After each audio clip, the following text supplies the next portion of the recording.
پاسداران انقلاب کا نیتن یاہو کو نشانہ بنانے کا دعویٰ، خیبر شکن میزائلوں سے اسرائیلی وزیراعظم کے دفتر پر حملہ۔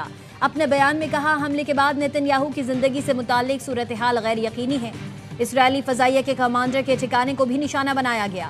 ایران کا اسرائیل پر خود کش ڈرون سے بھی حملہ، بیت شمس میں 9 اسرائیلی ہلاک ہوئے، 777 زخمی ہو چکے ہیں۔ ایران نے جوابی حملوں میں 560 امریکی فوجی ہلاک کرنے کا دعویٰ کیا ہے۔ پاسداران انقلاب کا کہنا ہے، خلیج فارس میں امریکی فوجی اڈوں اور بحری جہازوں پر حملے کیے۔ Aircraft carrier Abraham Lincoln کو بھی میزائل سے نشانہ بنایا گیا۔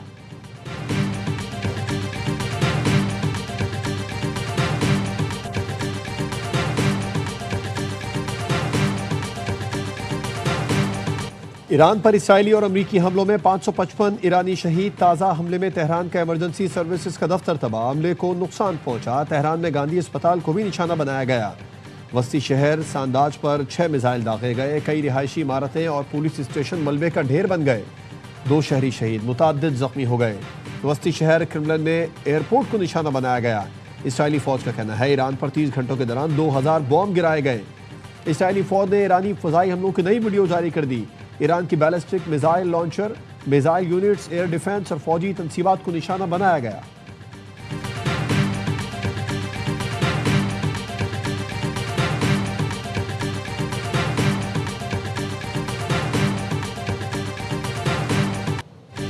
جنگ کے دوران کویت میں 3 امریکی لڑاکا طیارے تباہ، امریکی سینٹکام نے 3 F-15 تباہ ہونے کی تصدیق کر دی۔ بتایا، کویتی فضائی دفاعی نظام نے غلطی سے F-15 طیاروں کو نشانہ بنایا۔ فرینڈلی فائر کے واقعے میں کویتی میزائلوں سے طیارے تباہ ہوئے، تمام 6 پائلٹ بحفاظت طیاروں سے نکلنے میں کامیاب رہے۔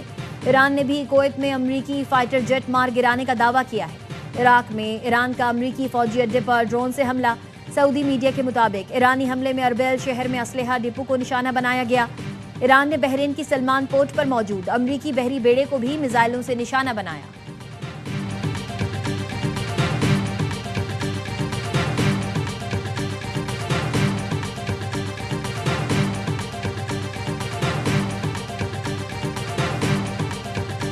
Strongly condemn the war being waged on Iran.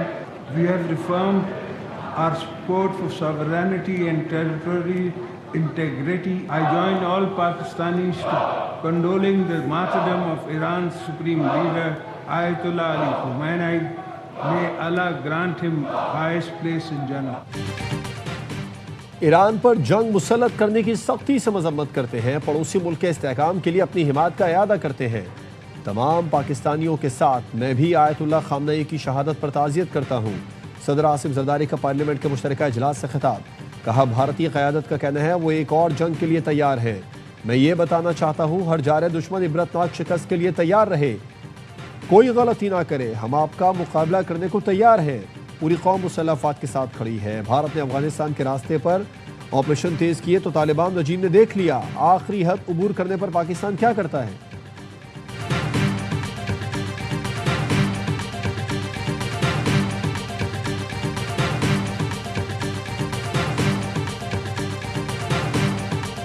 Pakistan's condemnations of the attack in Iran. Dialogue and diplomacy is the only way forward.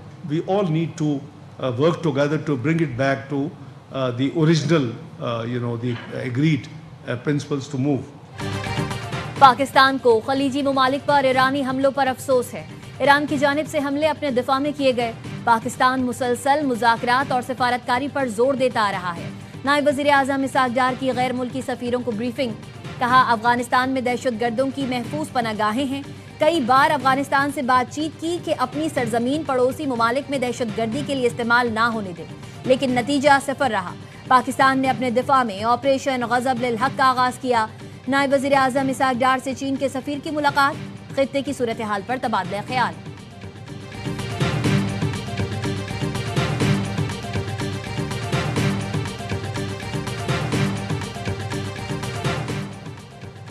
صدر آصف زرداری اور وزیر اعظم شہباز شریف کی ملاقات میں بلاول بھٹو زرداری اور یوسف رضا گیلانی بھی شریک تھے۔ ملاقات اسپیکر قومی اسمبلی ایاز صادق کے چیمبر میں ہوئی۔ صدر زرداری نے پارلیمنٹ ہاؤس میں بلاول بھٹو سے ان کے چیمبر میں ملاقات کی۔ صدر آصف زرداری اور بلاول بھٹو میں ملک اور خطے کی صورتحال پر گفتگو۔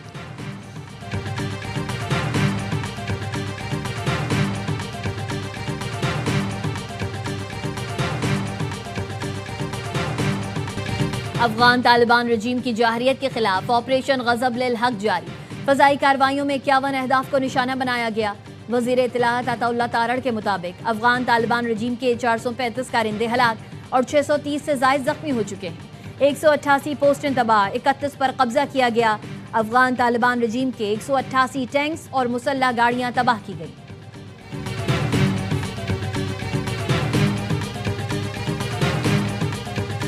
حزب اللہ کے راکٹ حملوں کے بعد اسرائیل نے لبنان پر میزائل برسا دیے، 31 افراد شہید، 150 زخمی، 20 افراد بیروت کے نواح اور 11 افراد شمالی لبنان میں لقمہ اجل بنے۔ اسرائیل نے 50 علاقوں کے لیے وارننگ جاری کر دی۔ اسرائیلی میڈیا نے دعویٰ کیا ہے کہ اسرائیلی حملوں میں حزب اللہ کے رہنما محمد رات شہید ہو گئے۔ حزب اللہ کے سربراہ کو بھی نشانہ بنانے کا دعویٰ۔ اسرائیلی فورسز نے لبنان سے راکٹ داغے جانے کی تصدیق کی۔ حملے میں کوئی جانی نقصان نہیں ہوا۔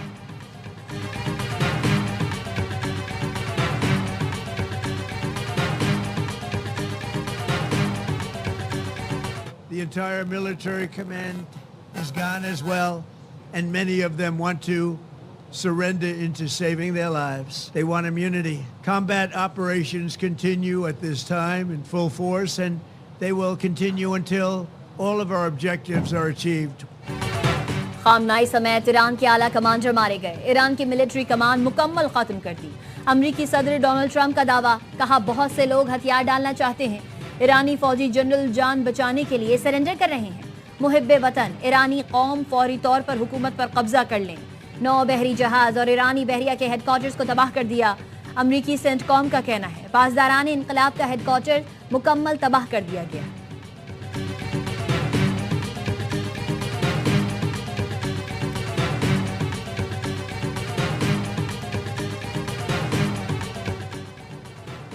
ایرانی سپریم لیڈر کی شہادت پر پاکستان کے مختلف شہروں میں احتجاج۔ کراچی، لاہور میں امریکی قونصل خانے جانے والے راستوں کو بند کر دیا گیا۔ اسلام آباد میں امریکی سفارت خانے نے آج کی تمام ویزا اپائنٹمنٹس منسوخ کر دی۔ کراچی اور لاہور میں بھی سروسز معطل۔ پنجاب میں سیکیورٹی مزید سخت، دفعہ 144 نافذ۔ چیئرمین پاکستان علماء کونسل طاہر اشرفی کہتے ہیں ایران کے سپریم کمانڈر خامنائی بڑے لیڈر تھے۔ مذہبی جماعتوں کے قائدین سے کہتا ہوں احتجاج صرف پرامن ہونا چاہیے۔ سید ناظر عباس نے بھی عوام سے پرامن رہنے کی اپیل کی، کہا ایسی روش اختیار نہ کی جائے جس سے دشمن کو فائدہ ہو۔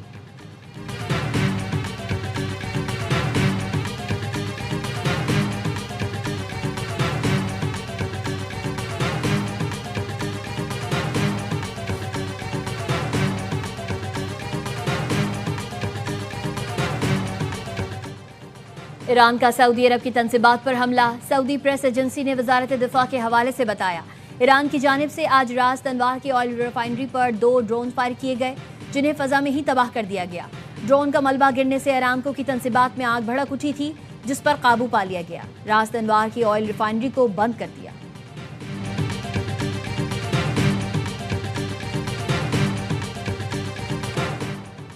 مشرق وسطی میں کشیدگی کے باعث تیل کی قیمتوں میں نمایاں اضافہ۔ رائٹرز کے مطابق لندن برینٹ خام تیل 4.5% اضافے سے $76.07 فی بیرل، جبکہ ویسٹ ٹیکساس خام تیل 3.9% اضافے سے $69.69 فی بیرل پر پہنچ گیا۔ آبنائے ہرمز بند ہونے کے بعد اوپیک پلس ملکوں نے اپریل سے تیل کی پیداوار یومیہ 2,06,000 بیرل بڑھانے کا اعلان کر دیا۔ شیدہ صورتحال کے باعث IMF کا وفد پہلی میٹنگ کے بعد واپس چلا گیا۔ ذرائع وزارت خزانہ کا کہنا ہے پاکستان اور IMF کے درمیان شیڈیول مذاکرات ورچوئل ہوں گے۔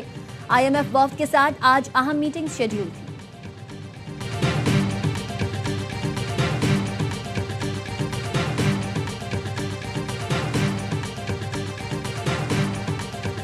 حملوں کے بعد پاکستان سٹاک مارکیٹ کاروباری ہفتے کے پہلے دن کھلتے ہی کریش کر گئی۔ 100 انڈیکس پہلی بار 15,345 پوائنٹس کمی سے کھلا۔ کاروبار 1 گھنٹے کے لیے روک دیا گیا۔ مارکیٹ دوبارہ 13,455 پوائنٹس کمی سے کھلا۔ انڈیکس 16,089 پوائنٹس کمی سے 1,51,774 پوائنٹس پر بند ہوا۔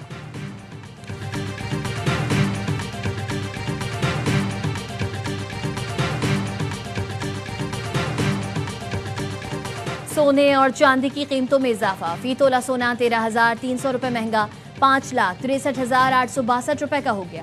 10 گرام سونے کی قیمت 11,402 روپے بڑھ کر 4,83,420 روپے ہو گئی۔ عالمی مارکیٹ میں فی اون سونا $133 اضافے سے $5,411 کا ہو گیا۔